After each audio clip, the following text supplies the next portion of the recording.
Elle a été humiliée par des policiers dans son propre quartier. Ce qui s'est passé ensuite a choqué tout le monde. Avant de plonger dans cette incroyable histoire de rédemption, assurez-vous d'appuyer sur ce bouton d'abonnement et ne manquez jamais une histoire inspirante comme celle-ci. Sarah Johnson n'avait jamais imaginé que sa vie prendrait un tel tournant ce jour-là. À 35 ans, cet entrepreneur autodidacte menait une existence paisible dans la banlieue de Dallas, au Texas. Son pavillon de briques rouges, niché au cœur d'un quartier résidentiel tranquille, était le reflet de son succès discret mais indéniable. Ce matin-là, comme à son habitude, Sarah se leva aux aurores. Le soleil perçait à peine à travers les rideaux de sa chambre lorsqu'elle enfila ses baskets pour son jogging matinal. L'air frais de l'aube caressait son visage tandis qu'elle parcourait les rues encore endormies de son quartier. Ces moments de solitude lui permettèrent de réfléchir, de planifier sa journée et surtout de se rappeler d'où elle venait. Fille d'une mère célibataire qui avait travaillé dur toute sa vie comme infirmière, Sarah n'avait pas grandi dans le luxe. Elle se souvenait encore des nuits où sa mère rentrait épuisée de ses gardes à l'hôpital, mais trouvait toujours l'énergie pour l'aider dans ses devoirs. C'est de sa mère qu'elle avait hérité cette éthique de travail inébranlable et ce désir constant d'améliorer les choses autour d'elle. En rentrant de son jogging, Sarah prit une douche rapide et se prépara pour une journée chargée. Son entreprise de conseil en technologie pour les petites entreprises connaissait une croissance constante et elle avait plusieurs réunions importantes prévues. Devant son miroir, en ajustant son tailleur gris anthracite, elle se rappela les paroles de sa mère. « Sarah, peu importe où tu iras dans la vie, n'oublie jamais d'où tu viens et reste toujours fidèle à toi-même. » Ces mots résonnaient en elle chaque jour, la poussant à rester connectée à sa communauté malgré son succès grandissant. C'est pourquoi, malgré son agenda chargé, Sarah trouvait toujours du temps pour s'impliquer dans la vie de son quartier. Que ce soit en participant aux réunions du conseil de quartier ou en organisant des collectes de fonds pour l'école locale, elle tenait à rester une voisine accessible et engagée. En quittant sa maison ce matin-là, Sarah ne se doutait pas que sa vie allait basculer. Elle monta dans sa voiture, une berline hybride modeste qu'elle avait choisie pour son efficacité plutôt que pour le prestige. Sur le trajet vers son bureau, elle s'arrêta comme chaque matin au petit café du coin, saluant chaleureusement Maria, la propriétaire qu'elle connaissait depuis des années. « Comme d'habitude, Sarah ?» demanda Maria avec un sourire chaleureux. « Tu me connais trop bien » répondit Sarah en riant. « Un americano et un muffin aux myrtilles, s'il te plaît. » Pendant que Maria préparait sa commande, Sarah remarqua une affiche sur le comptoir annonçant une collecte de fonds pour la rénovation du parc du quartier. Sans hésiter, elle ajouta un généreux pourboire à son paiement, destiné à la cause. « Tu es un ange, Sarah » dit Maria, reconnaissante. « Ce parc a bien besoin d'un coup de neuf. » Sarah hocha la tête, pensive. « C'est important d'avoir des espaces verts de qualité pour les enfants et les familles.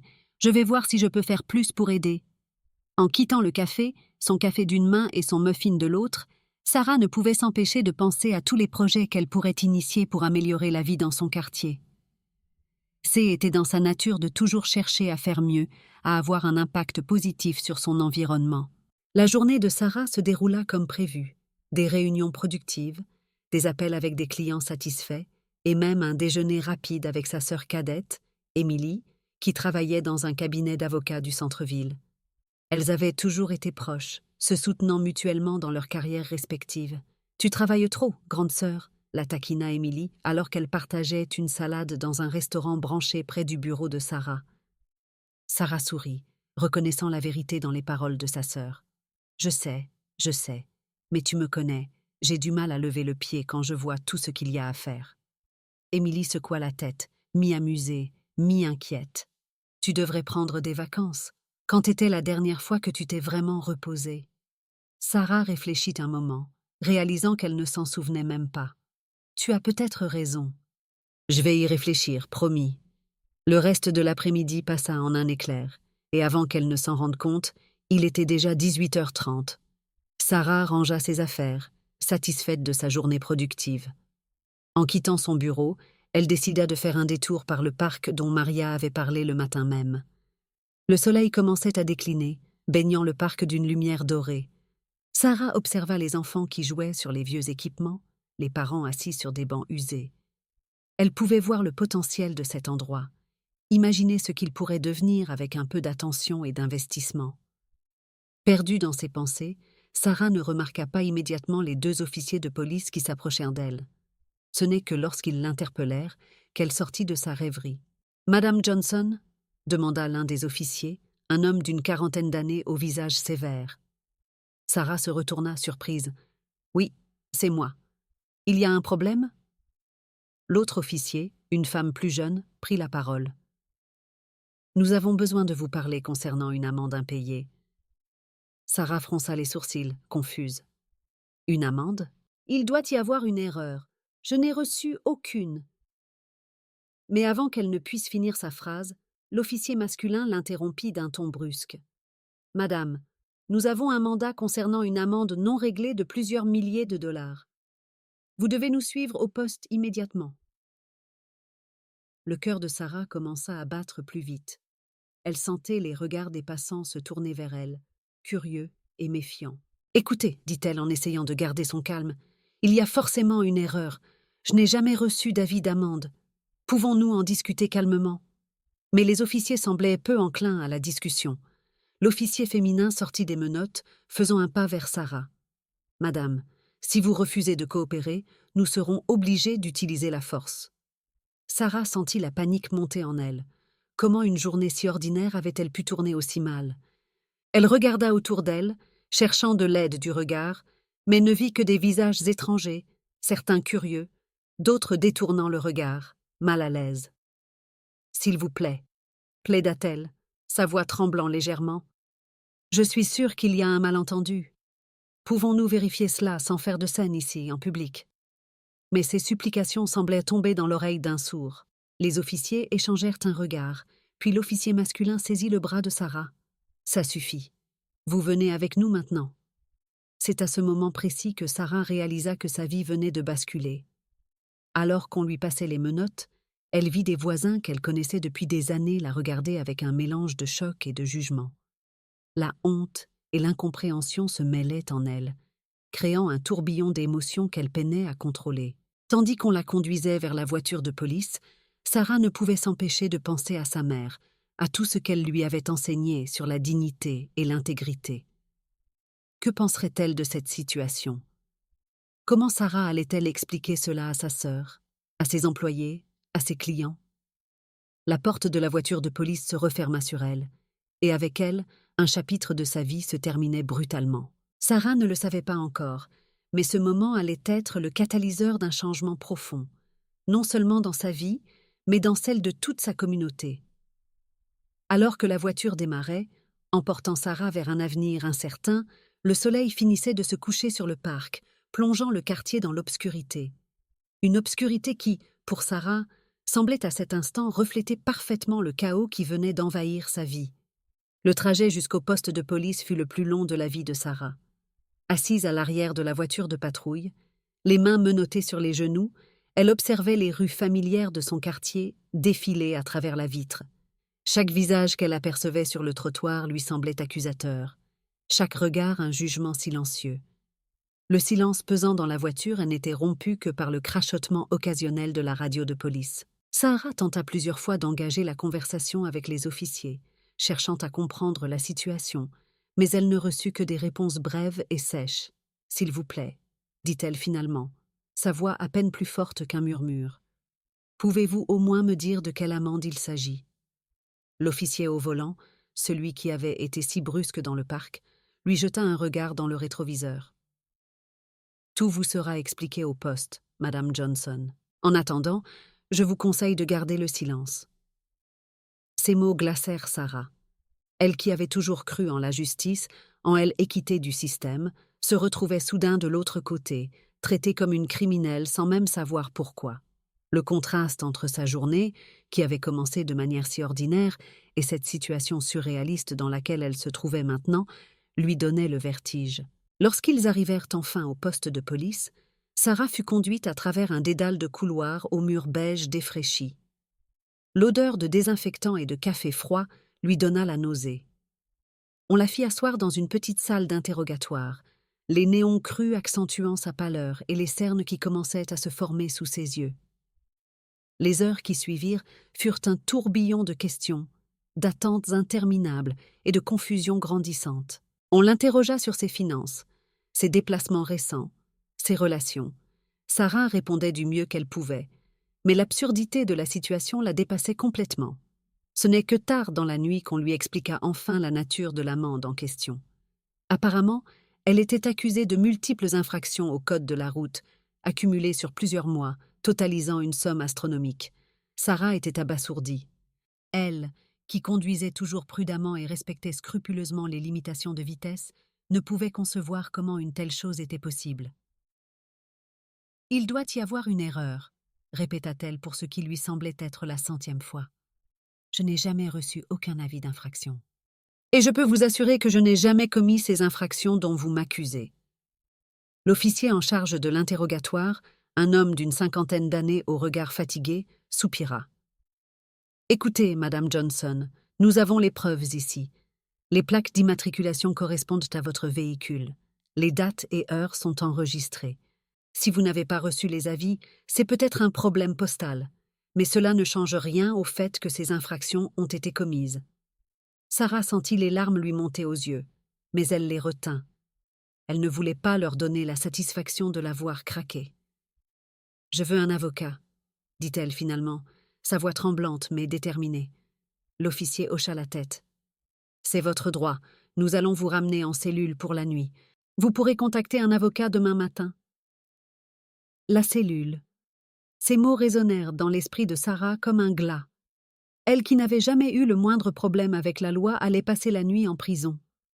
La réalité de la situation la frappa de plein fouet. Lorsqu'on la conduisit à sa cellule, Sarah eut l'impression d'être dans un mauvais film. Les barreaux métalliques se refermèrent derrière elle avec un claquement sinistre. Le matelas fin sur le lit de camp, l'évier et les toilettes en acier inoxydable dans le coin, tout semblait irréel. Assise sur le bord du lit, Sarah laissa enfin couler les larmes qu'elle avait retenues toute la soirée. Elle pensa à sa mère, décédée quelques années auparavant. Que dirait-elle si elle la voyait ainsi? Elle pensa à sa sœur Émilie, qui devait être folle d'inquiétude. Elle pensa à ses employés, à ses clients, à ses voisins. Que penseraient-ils tous en apprenant sa situation?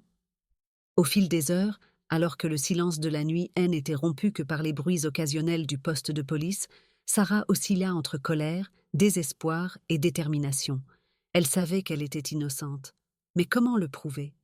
Comment expliquer ces infractions dont elle n'avait aucun souvenir? Et même si elle parvenait à se disculper, le mal-haine était-il pas déjà fait? Sa réputation, qu'elle avait mis tant d'années à construire, ne serait-elle pas irrémédiablement ternie? Ses pensées tourbillonnaient dans son esprit, l'empêchant de trouver le sommeil. Sarah fixait le plafond de sa cellule, observant les jeux d'ombre créés par la lumière du couloir qui filtrait à travers les barreaux. Elle se remémorait chaque détail de sa journée, cherchant un indice, un élément qui pourrait expliquer ce cauchemar dans lequel elle était plongée. Vers l'aube, épuisée mais incapable de dormir, Sarah entendit des pas dans le couloir. Un officier différent de ceux de la veille apparut devant sa cellule. Son visage était neutre, mais ses yeux trahissaient une certaine compassion. « Madame Johnson, » dit-il doucement, « votre sœur est arrivée. Elle a engagé un avocat qui souhaite vous voir immédiatement. » Une vague de soulagement submergea Sarah. Émilie, sa petite sœur, toujours là pour elle, même dans les moments les plus sombres. Pour la première fois depuis son arrestation, Sarah sentit une lueur d'espoir.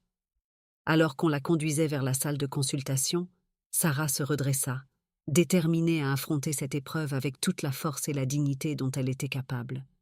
Elle ne savait pas encore comment, mais elle allait se battre. Pour sa liberté, pour sa réputation, et pour tous ceux qui, comme elle, pourraient un jour se retrouver injustement accusés. En franchissant le seuil de la salle, Sarah aperçut le visage inquiet mais résolu d'Émilie, et à côté d'elle, un homme d'une 50aine d'années à l'allure imposante qu'elle supposa être l'avocat. Elle prit une profonde inspiration. Le véritable combat ne faisait que commencer. La salle de consultation était austère, avec ses murs d'un blanc cassé et sa table en métal froid. Mais pour Sarah, à cet instant, C était comme une oasis dans le désert. Dès qu'elle entra, Émilie se précipita vers elle, l'enveloppant dans une étreinte serrée. « Oh, Sarah !» murmura Émilie, sa voix tremblante de émotion. J'y étais tellement inquiète. Qu'est-ce qui s'est passé? Sarah sentit les larmes lui monter aux yeux, mais elle les retint. Ce n'était pas le moment de craquer. Elle devait rester forte, lucide. « Je ne sais pas, M, » répondit-elle doucement. « Tout ça n'a aucun sens. » L'avocat s'approcha, tendant une main ferme à Sarah. « Madame Johnson, je suis maître Robert Callaghan. Votre sœur m'a contacté hier soir dès qu'elle a appris votre arrestation. » Sarah serra sa main, reconnaissante. « Merci d'être venu si vite, maître Callaghan. Je vous assure que je suis innocente. Il doit y avoir une erreur quelque part. » Callaghan hocha la tête, son visage restant impassible. « J'ai examiné les accusations portées contre vous, Madame Johnson. Je dois admettre que la situation est inhabituelle. » Ils s'assirent tous les trois autour de la table. Callaghan sortit un dossier de sa mallette et l'ouvrit devant lui. « Selon les documents que j'ai pu consulter, vous êtes accusé d'une série d'infractions routières, étalant sur les 6 derniers mois. Excès de vitesse, franchissement de feu rouge, stationnement interdit. La liste est longue. » Sarah secoua la tête, incrédule. « C'est impossible. Je n'ai jamais reçu la moindre contravention. Et je peux vous assurer que je n'ai jamais commis ces infractions. » L'avocat la regarda attentivement. « Je vous crois, Madame Johnson. Mais nous devons comprendre comment votre véhicule a pu être impliqué dans ces infractions si ce n'est pas vous qui conduisiez. » Émilie, qui était restée silencieuse jusque-là, intervint. « Sarah, est-ce que quelqu'un d'autre a pu utiliser ta voiture récemment? Un ami? Un employé ?» Sarah réfléchit intensément. « Non, personne. J'ai toujours été la seule à conduire ma voiture. Je ne prête jamais mes clés. » Callaghan prit des notes, son front plissé par la concentration. « Qu'en est-il des déplacements mentionnés dans ces rapports? Certaines infractions ont eu lieu dans des quartiers que vous ne fréquentez pas habituellement, d'après votre sœur. » Sarah se pencha pour examiner les documents. En effet, plusieurs des infractions étaient localisées dans des zones de la ville où elle ne se rendait jamais. « C'est étrange, » murmura-t-elle. « Moi, je ne reconnais pas la moitié de ces endroits. » L'avocat hocha la tête, une lueur d'intérêt dans le regard. « C'est un élément intéressant. Nous pourrions utiliser cela pour démontrer que quelque chose ne colle pas dans cette affaire. » Pendant les heures qui suivirent, ils passèrent en revue chaque détail des accusations, cherchant des incohérences, des failles dans le dossier de l'accusation. Sarah raconta minutieusement ses activités des derniers mois, essayant de se souvenir de chaque déplacement, chaque rendez-vous. Émilie, de son côté, contacta les employés de Sarah, vérifiant les agendas, les réunions, tout ce qui pourrait fournir un alibi solide pour les moments où les infractions auraient été commises. Vers midi, alors que la fatigue commençait à se faire sentir, Callaghan se redressa soudainement. « Attendez un instant, » dit-il, feuilletant rapidement le dossier. « Regardez les numéros de plaques mentionnés dans ces rapports. » Sarah et Émilie se penchèrent sur les documents. Les numéros étaient presque identiques à celui de la voiture de Sarah, à un chiffre près. « C'est peut-être une erreur de saisie, » suggéra Émilie, l'espoir perçant dans sa voix. Callaghan secoua la tête. « Ou peut-être pas. Madame Johnson, avez-vous remarqué quelque chose d'inhabituel concernant votre véhicule ces derniers temps? Des rayures inexpliquées? Des dommages mineurs ?» Sarah réfléchit un moment. « Maintenant que vous le mentionnez, il y a environ 2 mois, j'ai remarqué une petite éraflure sur mon pare-choc arrière. J'ai pensé que C était arrivé sur le parking du bureau, mais je n'y ai pas prêté plus d'attention. » L'avocat nota cette information, son visage s'animant d'une nouvelle détermination. « Je pense que nous tenons quelque chose. Il est possible que quelqu'un ait cloné votre plaque d'immatriculation, peut-être après avoir repéré votre voiture et noté son numéro. Cette personne aurait ensuite commis ces infractions avec un véhicule similaire au vôtre, mais avec une plaque légèrement différente. » Sarah et Émilie échangèrent un regard, un mélange de soulagement et d'inquiétude dans leurs yeux. « Mais pourquoi ?» demanda Sarah. « Pourquoi quelqu'un ferait-il ça ?» Callaghan referma son dossier. « C'est ce que nous allons devoir découvrir, mais pour l'instant, cela nous donne un angle d'attaque. Je vais demander une vérification approfondie de tous les enregistrements vidéo liés à ces infractions.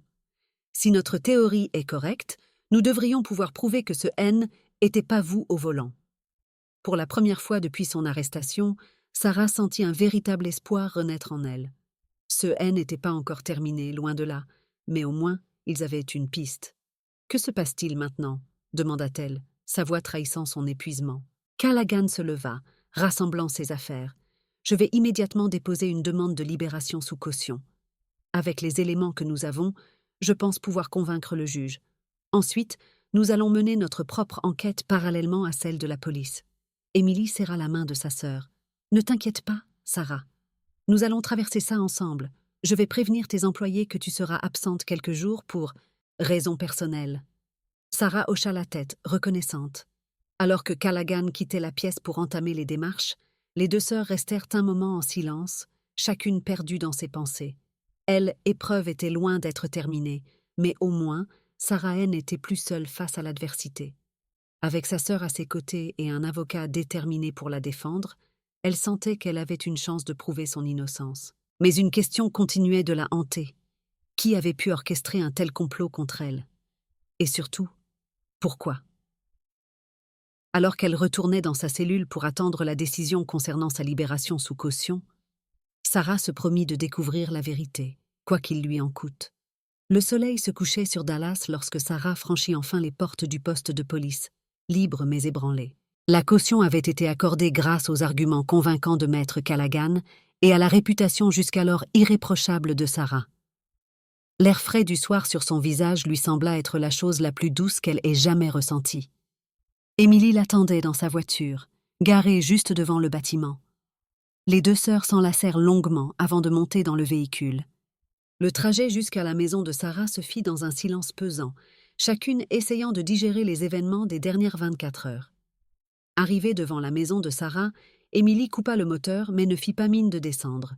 « Tu veux que je reste avec toi ce soir ?» demanda-t-elle doucement. Sarah secoua la tête, un faible sourire aux lèvres. « Non, ça ira. J'ai besoin d'être un peu seule, de réfléchir à tout ça. Mais merci, M. Pour tout. » Émilie hésita un instant, puis acquiesça. « D'accord. Mais promets-moi d'appeler si tu as besoin de quoi que ce soit, n'importe quand. » Sarah promit, puis sortit de la voiture. Debout sur le trottoir, elle regarda sa sœur s'éloigner, se sentant soudain très seule malgré le soutien indéfectible d'Émilie. En entrant dans sa maison, Sarah fut frappée par le contraste entre la familiarité réconfortante de son intérieur et le chaos qui régnait dans sa vie. Tout était exactement comme elle l'avait laissé la veille, et pourtant, tout semblait différent.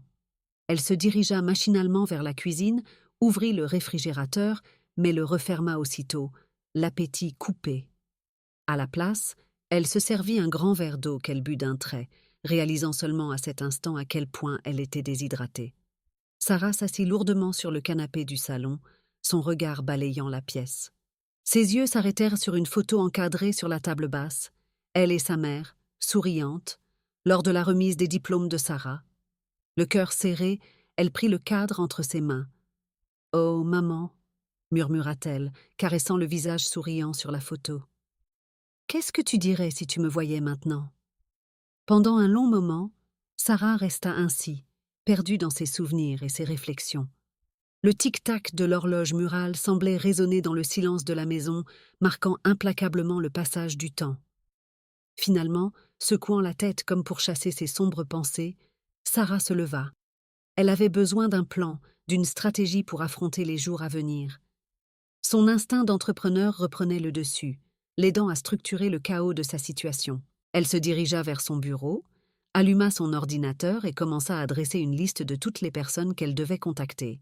Ses employés, ses principaux clients, les membres du conseil d'administration de son entreprise. Elle devait gérer cette crise non seulement sur le plan personnel, mais aussi professionnel. Alors qu'elle tapait frénétiquement sur son clavier, organisant ses pensées et ses actions futures, Sarah entendit soudain un bruit à l'extérieur. Elle se figea, tendant l'oreille.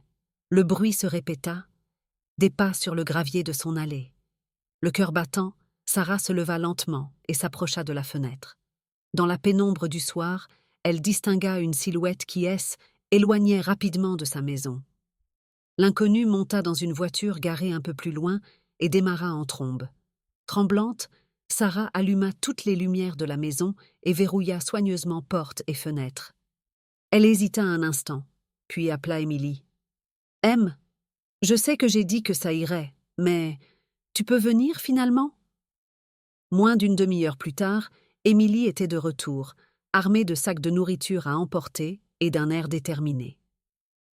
Les deux sœurs passèrent une partie de la nuit à discuter, à élaborer des théories, à chercher des explications à cette situation surréaliste.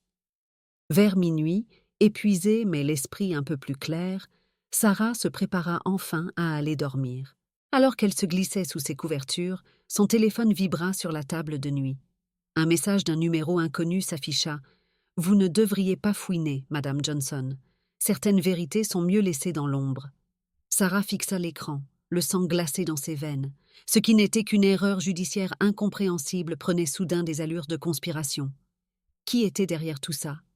Et jusqu'où était-il prêt à aller? Alors que le sommeil la fuyait, Sarah réalisa que sa vie ne serait plus jamais la même.